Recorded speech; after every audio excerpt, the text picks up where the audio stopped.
Welcome to Acton Line, a product of the Acton Institute for the Study of Religion and Liberty. I'm Gabriel Geagea, producer. Generation Z is a demographic group born between the late 1990s and the early 2010s, and they are beginning to trickle into workplaces. The push for open-mindedness to become the norm in modern society means Gen Zers have already been confronted with ideas like fourth-wave feminism, intersectionality, the transgender movement, and wokeism throughout their upbringing. In this episode, I sit down with Acton Institute's college interns from our Emerging Leaders program, Hemmeke and Kara Wheeler, to discuss what it's like to be a young woman on a college campus in 2021. A university's purpose is to train students in developing skills needed to perform a job and instill a desire for the pursuit of higher knowledge. Is this still the case in American universities today?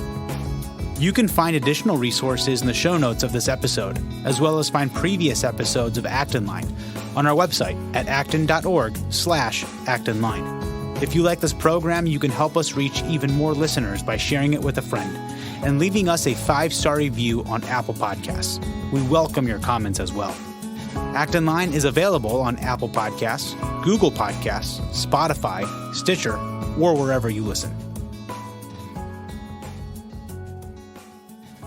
I'm joined today by our very own interns, Kara Wheeler and Hemmeke.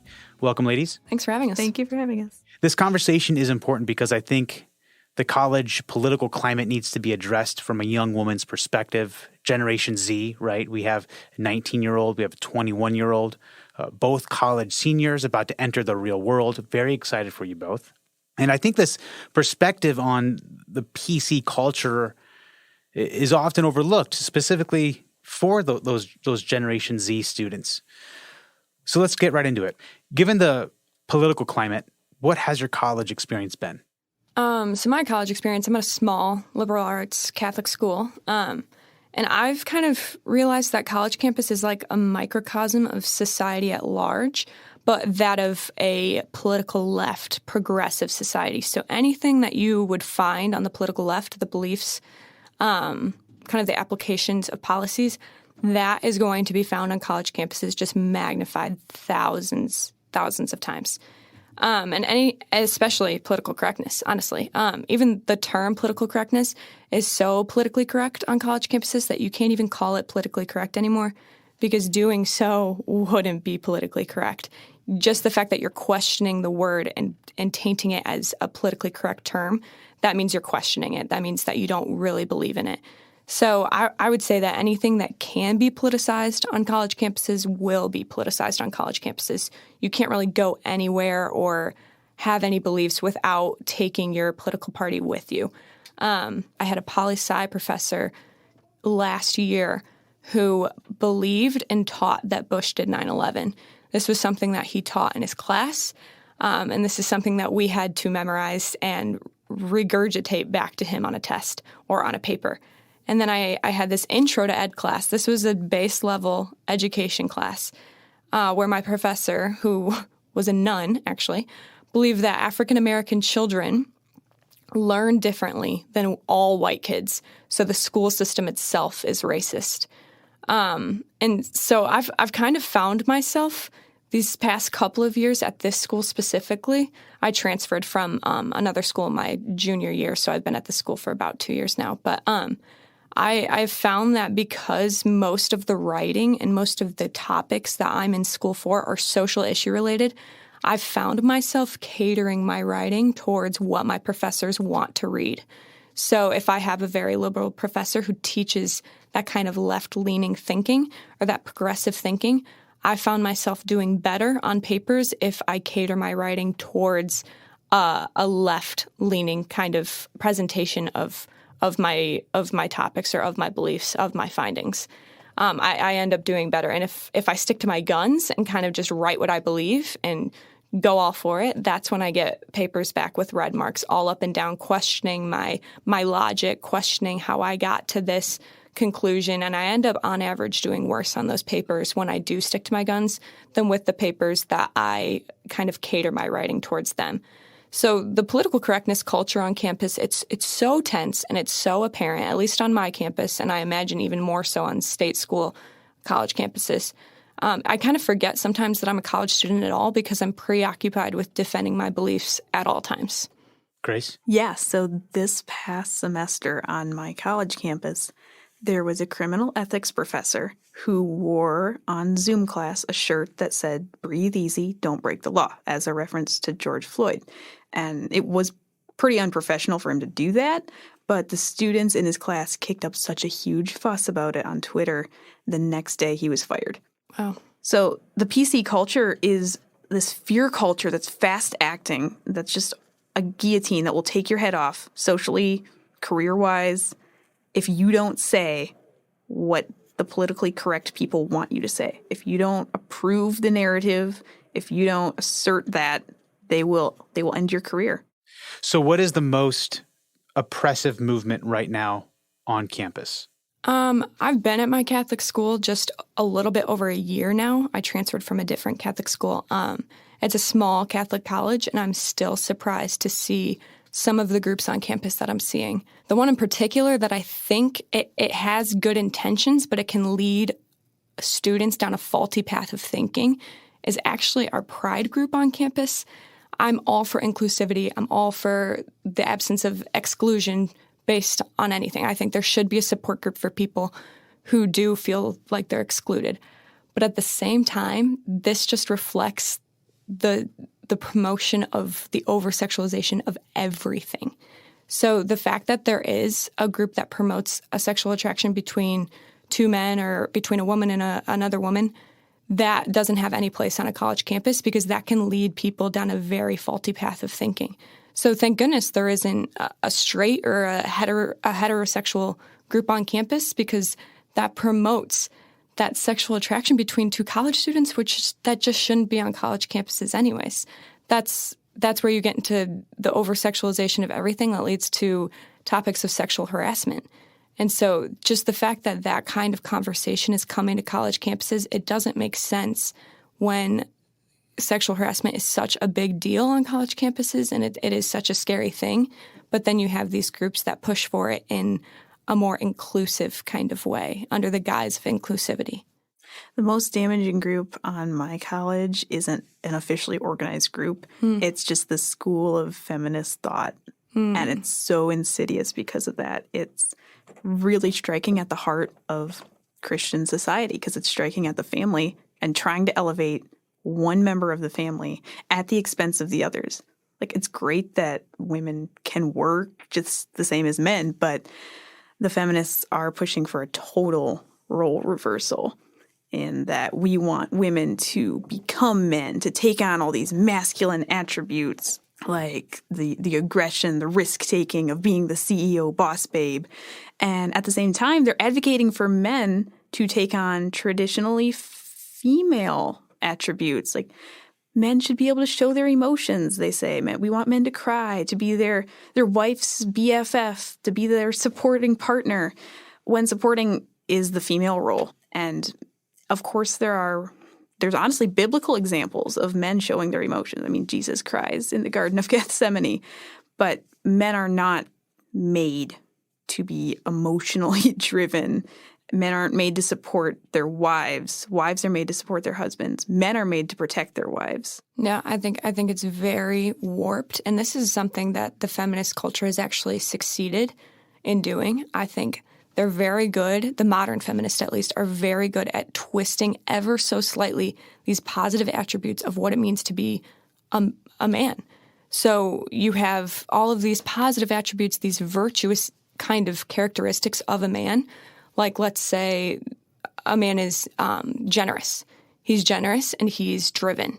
Those are good qualities of a man, but a feminist has switched it that now instead of being generous, he's kind of creepy. And now instead of being driven, he's kind of domineering.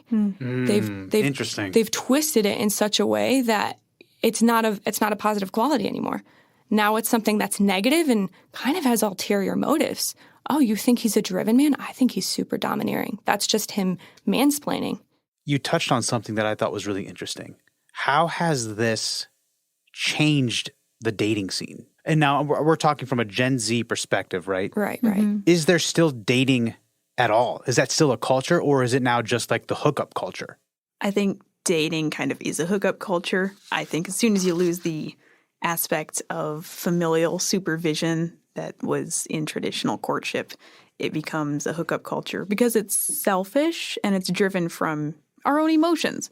Dating, it exists because I want to feel good. I want to have a partner who makes me feel good. And as soon as they aren't fulfilling my needs, as soon as they aren't fulfilling everything I want, we just drop them, move on to the next one.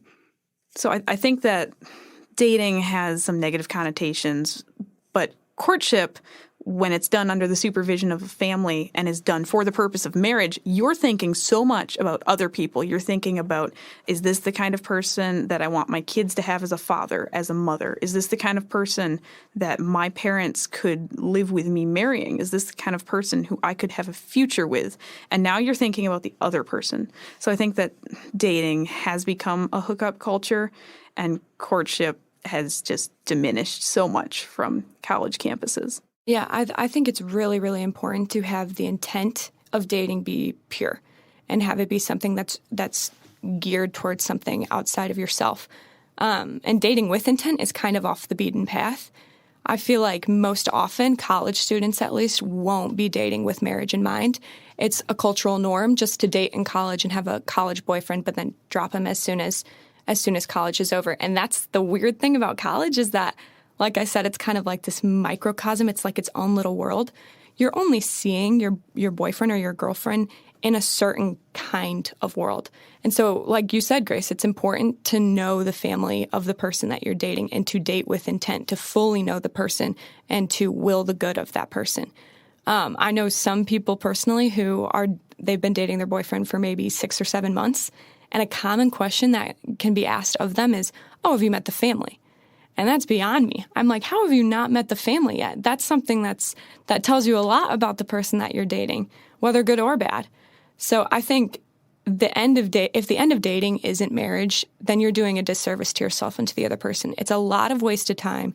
It's a lot of broken hearts, and it's a lot of trust issues that will be kind of incorporated into your future worldview for who you do potentially marry. And I think to save good marriages and to promote good marriages, we need to start good dating. We need to date well again. And we need to date with the intention of, this could be my future wife, this could be my future husband, this could be the future parent of my children. There was a study that came out, I think last year, that said that feminists, they are actually more interested in domineering men and men that take control of things, which I found to be very strange considering that their entire belief system is anti-that. Right. Do you think that with all that confusion, do you think that's affected how men should be chivalrous, or is that even a thing, or is that just corny? What is chivalry now, and is that even a practiced thing now? I think to your point about the study, I kind of feel like that comes from insecurity with feminists. The fact that they would want a domineering man, I feel like that comes from the insecurity that they're promoting this kind of dominant woman, but at the same time, that's not really natural or feminine. It's not really a feminine quality to be a dominant person. It could be virtuous to be a driven person, but it's not virtuous to be a dominant person. So I kind of feel like that comes from the insecurity piece. So they're looking for that in a man. But to your point on chivalry, I think this is another thing that's been twisted ever so slightly. That it used to be, I mean, honestly, it's rooted in niceness. I think being a chivalrous guy is just being a nice guy. And it's been twisted into something that's creepy. This is now something creepy that guys do. And it's also just rooted in the problem. We read into everything and we overanalyze everything. If a man sees a door that's closed, let's go with a classic door example. If a man sees a door that's closed and a woman approaching the door, he's going to see the door. He's going to open the door. Woman walks in, man walks in, end of story. This modern feminist culture has now overanalyzed even this simple exchange of a nice deed. They've seen a door that's closed, a domineering man who opens the door, insinuating that the woman can't do it herself. So it's just the problem of overanalyzing every single action of another person into something that has ulterior motives, that has a negative connotation to it. And I say, let them believe it. If you don't want nice men anymore, okay, we won't have nice men anymore. You won't see that good side of men anymore if you just believe it to have ulterior motives. Yeah, so I've got 2 rainy day examples about this. A little while ago, I was out with some friends, pouring rain. We got finished with our shopping, and I had driven, so I offered, as a common courtesy, I'll go get the car, pull it up to the door.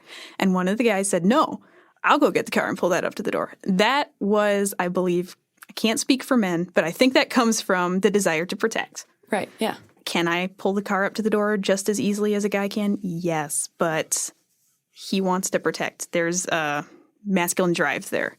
So I let him. Mm-hmm. Other example, on college, pouring rain, a guy who I knew was walking a few yards in front of me. We were coming up to the door, and he opened the door, walked through, and closed it behind him before I had gotten in the building. And to me, it was such a rude thing to do. It wasn't about this chivalrous, being such a great gentleman thing. It was about common courtesy. And if I had been another man behind him, I hope he would have held it open for that person too. It's not about men over women or men versus women. It's about human being kind to human being. Yeah, exactly. And you touched on it. Perfect. I mean, it's common courtesy. It's common sense to hold a door open for another person. I would hope women do the same thing. It's just something that we read into so much now, and we overanalyze so much that, it has ulterior motives. Do you think men are afraid to be gentlemen? I definitely do. I think the Me Too movement that the feminist movement has promoted has definitely played a big factor into this. And this is the thing with the ulterior motives piece that I was talking about. Every move that has ulterior motives, and pair that with the over-sexualization of everything, that means every action a man does, whether good or bad, is going to be seen as some sort of sexual move or like an ulterior motive kind of move. So it's just the issue of things being way more tense than they need to be. And this Me Too movement deters men from pursuing women in a good way, because every single action could be seen as something that has ulterior motives. And this is because, the bar has just been set for men so low by the feminist movement. So men aren't going to achieve anything greater than that if the standard is set so low for them. The feminist movement has set the bar low, so the average man is going to only be held accountable to that low standard. And this goes back to dating apps, too. This is like the hookup culture, the dating scene that we see. Bumble, Tinder, Hinge, all those things that deters men from being a real gentleman because they can hide behind a phone. They can lustfully look through pictures of women and easily swipe left or swipe right, depending on what they find attractive. That takes out the normal encounter with a human being and puts it to something where men can judge women based on the way that they look, which is the opposite of what the feminist movement should be trying to promote. But that's something that they think sexual liberation is so great. They think dating apps are so great. But in the end, it actually achieves the opposite of what they're promoting. I think we need to make the distinction between boys and men. Boys are afraid to be gentlemen because they're afraid of losing the respect of all these people, the feminists, the Me Too people. Right. They're afraid of the consequences of being labeled a misogynist, of maybe having their career, have some shade thrown on their career. Men are not afraid to be gentlemen because they know that they should not want the respect of those people in the first place. If you're a gentleman and that loses you the respect of the feminist culture, but gains you the respect of the Christian community, you have gained far more than you have lost. And that's a distinction that definitely needs to be made. So I would say, no, men are not afraid to be gentlemen or chivalrous. But those who haven't fully matured yet might not realize the full extent of what it is they would gain by being gentlemen. Yeah. Let's go back to the college campus, the college culture. I've noticed that there's this strong hatred / racism for people who are not of color, for people who are just, I guess, white or whiter complexion. I mean, are you guys noticing this on your college campus? I mean, there's actual schools now that are practicing segregation. I think that's mind-blowing. I mean, I thought we moved past that, but now history is literally repeating itself. Mm-hmm. Are you guys experiencing this hatred on your college campuses? I'm not so much experiencing any kind of like racism or hatred towards white people. In my my kind of understanding behind it and the way that I see it is that you really just have to understand what it means to be a human person. And when you understand that and what it means, what we are called to be, it doesn't matter if you're white or black. That for some reason, this has been way more confusing than it needs to be. And I think we need to go back to basics and what it means to be a human person, and that it doesn't need to be so tense on college campuses or anywhere for that matter. And I think I haven't experienced it personally, but I do think it's coming. I think even on my college campus, it's probably coming for students after me. And that's kind of due to ideas like critical race theory. These are being promulgated across the nation now. And I think if the only thing that critical race theory is going to achieve is racial tension, it's actually racist in its application of thought more so than it solves any kind of racial tension.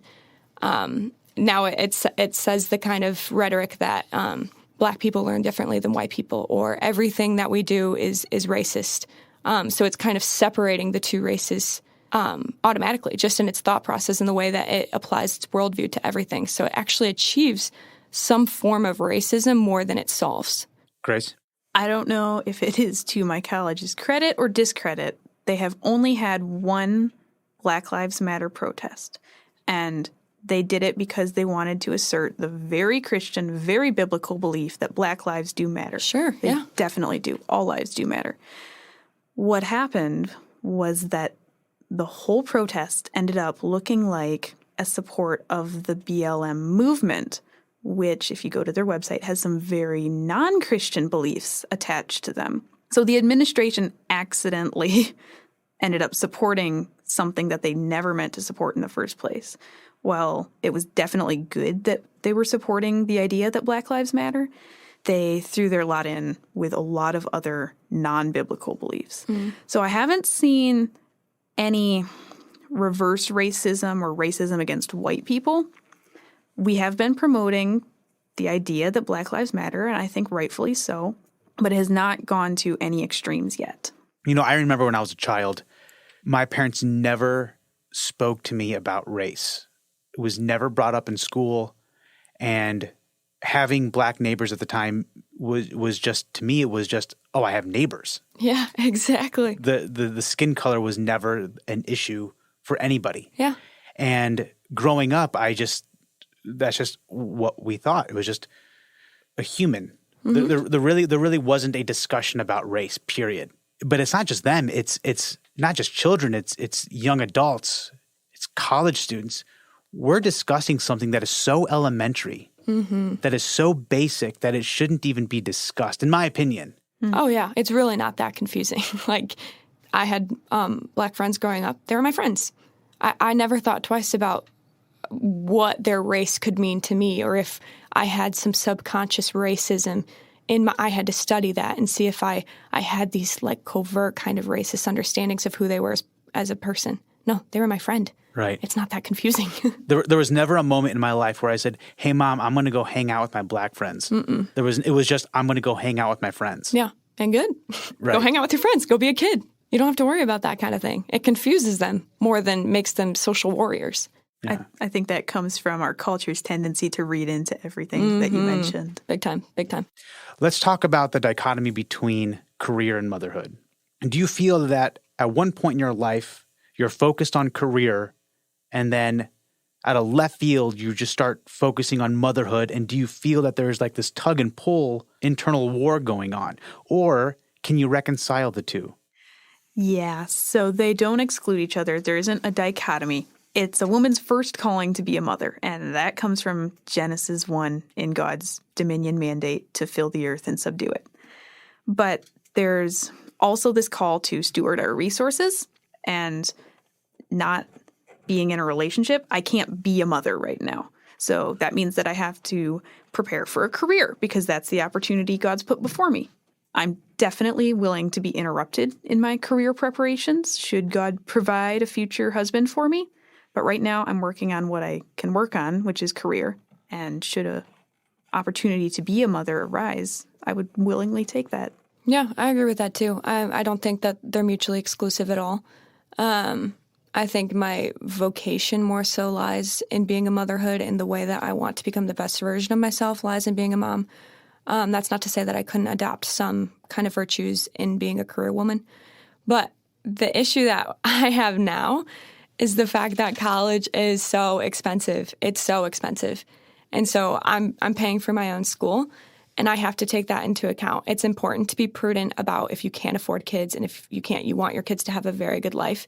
And this is the problem with college in general, just the fact that it's almost like a mandatory social experience, and the fact that it costs so much money is it's going to make it difficult for women to be able to just drop everything and become a mom, and drop their career and become a mom if they really want to be.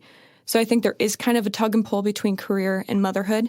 I think it can be done, absolutely. I think you can have both. I think you can also drop your career and just focus on being a mom. It depends on where you believe your best, like the best version of yourself can come from, and where you can become the most virtuous person. But what you can't do is drop your motherhood to become a career woman. No, I would say no, you can't do that. Those are kids that are depending on you back at home, and it's your duty. It is your duty to bring them up as Christian kids. That's your first and foremost job. First and foremost, as in it's more important than a career. Yep, being a mom is more important than a career, absolutely. Why is there such a strong hatred for anything that is familiar or traditional?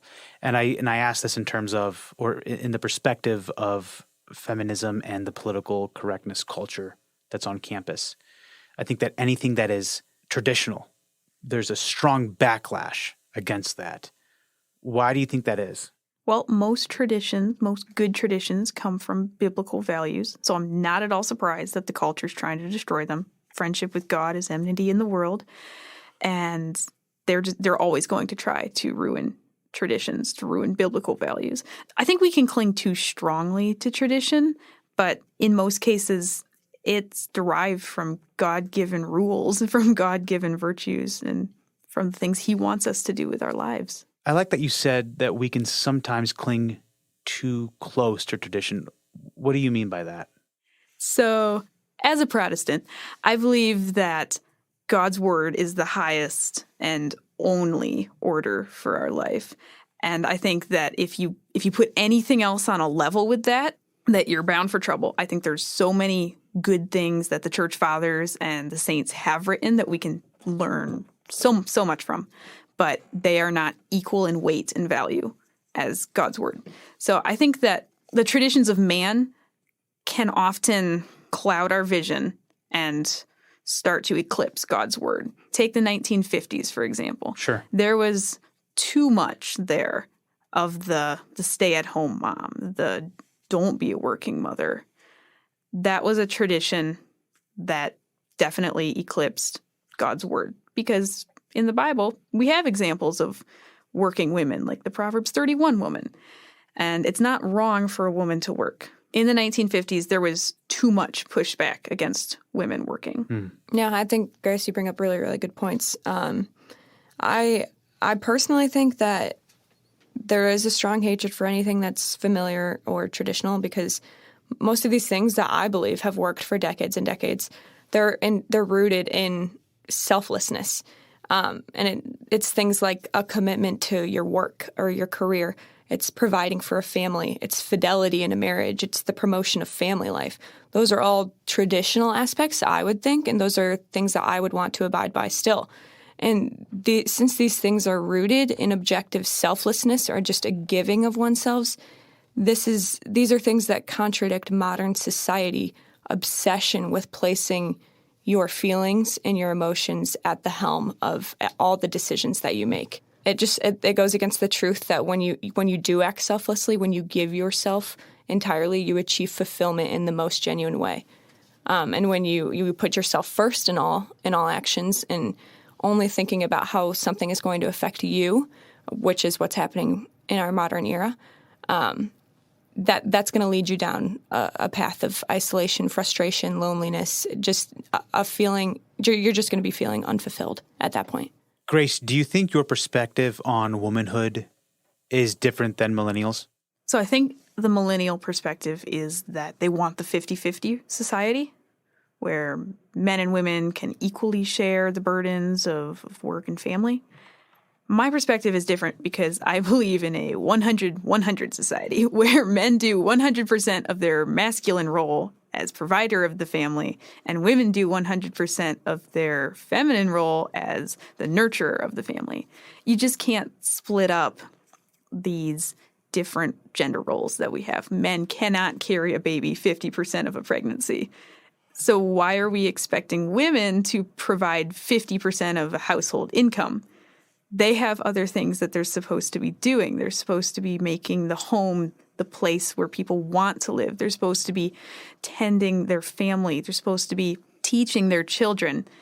But when you chop everything in half and tell men and women that they both have to do 50% of all of their jobs, you lose the beauty that God created in our gender roles. Yeah, I agree with that. And I think even that kind of philosophy and that way of thinking can relate to good marriages and the fact that a good marriage is going to be 100% from both people at all times. First and foremost, marriage is a commitment to the other person and to will the good of that person. So if you're working 100% at all times and you trust that your partner is doing the same thing, that's going to be a good marriage right then and there. As far as my perspective being different from the millennials, I think it would be different, but granted, I feel like my opinion is different from a lot of modern opinions as well, just on who women are and what we're called to be. And I feel as though that's because I am constantly learning more and more about my faith and about truth. And the closer I draw towards Christ, the more I feel fulfilled and the more I understand who I am called to be as a woman. And I would love to share that kind of fulfillment and that feeling of peace with as many other women as I can, because it's true and it's good. And it's when you learn to draw yourself closer to Christ and to Scripture and to the church that you do truly feel fulfilled. Where do you see yourself in 10 years, Grace? Hopefully I'm a wife and mother. I don't know if that will happen. So in 10 years, I am planning on having a career and stewarding the opportunities and resources that God has given to me. What about you, Kara? I could also see myself as a mom in 10 years. And it's funny, this isn't because I think men or society hold me down in any way. Actually, on the contrary, I feel as though I have a higher calling than a certain career simply for the feeling of financial success. This is because most of the virtues that I strive for they're kind of found in the daily life of being a mom. So virtues like patience, generosity, humility, charity, hope, you name it. I think those are things that I am constantly striving for, and I believe that those kind of attributes will be attained through being a mom. And I've had my fair share of past full-time and part-time jobs, and I know that the feeling of success and financial success can only leave you feel so fulfilled. And I believe that women were made for so much more than that and to be as virtuous as God has called them to be. And I know that moms can be this virtuous and be this selfless kind of woman operating outside of themselves at all times because I had a great example of what that means from my own mom. She operated outside of herself at all times, and I can see how happy she is now, done raising her children, how fulfilled she is in this stage of her life. So I'm not searching for this financial success, but more so of a moral success, and I think that being a mom would help me achieve that. But I also understand that if being a mom isn't in the picture for me, then that's okay. I know that because of the equality that's a reality for women, and thanks to the past feminist movements, I do agree with that. I know that because we are equal in society, I could attain a job, attain a career, and try to find different avenues to live out a virtuous life in some other capacity. But I do believe that it would be a little bit more difficult to attain those same virtues in a career, more so than it would have been if I was called to be a mom. Grace, do you think your answer would be different if you weren't bombarded with the PC culture? Well, since PC culture is a fear culture, I think I'd be a lot more vocal and a lot more open about my desire to be a wife and mother. It's really easy to get scared on college campuses or to get comfortable with people telling you lies or half-truths about what it means to be a woman, which means it's really easy just to let that all go over your head, to not say anything. not assert the truth. So I think I would be more open, more vocal about my desires if it wasn't for PC culture. Yeah, my answer would absolutely be the same, to put it shortly. I'm not really influenced by the PC culture, like, at all. I know what's the truth and I know what my guiding principles are, so I'm going to follow that instead of the fleeting societal standards. But I know that this isn't the case for every woman, and that's unfortunate. So if I would have listened to the feminist propaganda, I can definitely see how that would have infiltrated my way of thinking, and maybe my answer would have been different. But because I have that foundation of faith and a foundation of believing in principles, values, truth, it doesn't affect my answer. What would you tell college freshmen as they enter college? This is a good one. I would probably tell them that the pressure that you felt your junior and senior year to find like the perfect school that would complement you as a person, that's not going to lead you to any sort of fulfillment. You can't really place your identity in the school that you're going to. That's just going to leave you feeling frustrated. And college in general, I kind of have these two opinions on it that are kind of countercultural. So I do believe that college is just confusing because you have all of these adult formalities, like you're paying for school maybe. It's your first time living away from home. You have these accountabilities for these commitments that you've committed yourself to. And it's mixed with these immature and childish outlook on life that most college students have. So these are things like never being sober, sleeping in all the time, cheating on everything. So you have all of these like adult situations where this is the first time the world sees you as an adult, but you complement that with an immature and childish outlook on life. So don't be that person. Don't think that you have to succumb to all of these childish and immature this kind of worldview that these are your selfish years. And that's something that I hear all the time, is that college is your selfish years. But that's never going to lead you to a life of fulfillment by placing yourself first in every decision that you make. So I think it's kind of confusing that you're in this adult kind of world, but you're most often the college student has a very immature way of going about these things. But I also think it's overrated. I think college is extremely expensive. And we have had a discussion on this before, Gabriel, just about how I understand the point of college when it's something technical that you're learning, and it's something that you really do need to learn a valuable trade or a valuable skill before you go out into the workforce. Take a surgeon, for example. I would hope that they'd go to college before they are operating on me. But for me, I'm an English major. So most of what I do is reading books, and most of what's assigned to me is reflection on those books. So I personally think that it's the college experience that you hear about is completely overrated. It costs a lot of money. It's 4 years of your life. You have your whole life ahead of you. So I would probably tell incoming freshmen those two things, which that's kind of negative. I would want to give them some hopeful things too. So maybe I would just say, you know what? Study, have a good time, make a couple of really good quality friends, and make sure that these lies that are given to you by professors, study outside of what the professors tell you to do and be curious. Ask questions about what you're learning and what the professor thinks about it, and do studying on your own. And yeah, if these aren't the best years of your life, that's okay. That they don't have to be the best years of your life. Oh, and you should call your mom a lot. Love it. Grace? I would say it's very likely that you are not going to be educated in college. What you will do is learn helpful information about a specific field.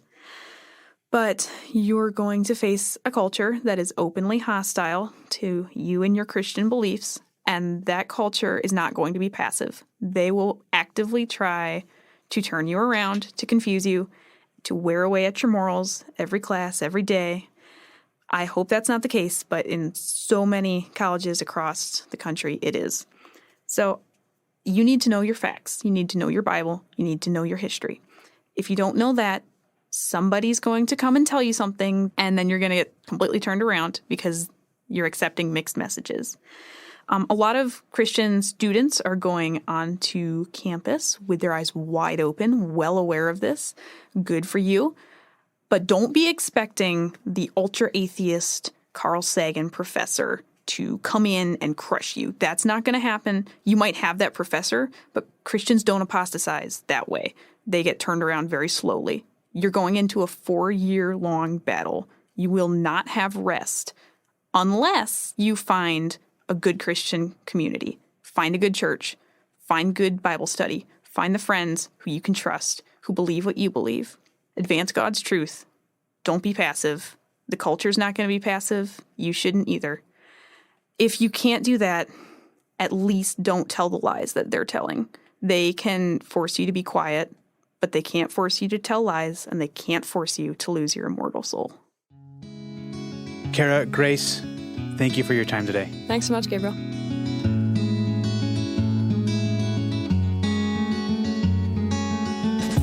As always, thank you for listening. Our team loves putting this podcast together for you. It's encouraging to hear from our listeners. Feedback is incredibly important to us because it lets us know what you like to hear more of, including the kinds of topics you're interested in most. If you have comments, feedback, or ideas for a show topic or interesting guest, you can email our team at actonline@acton.org. Until next week, for Acton Line, I'm Gabriel Geagea.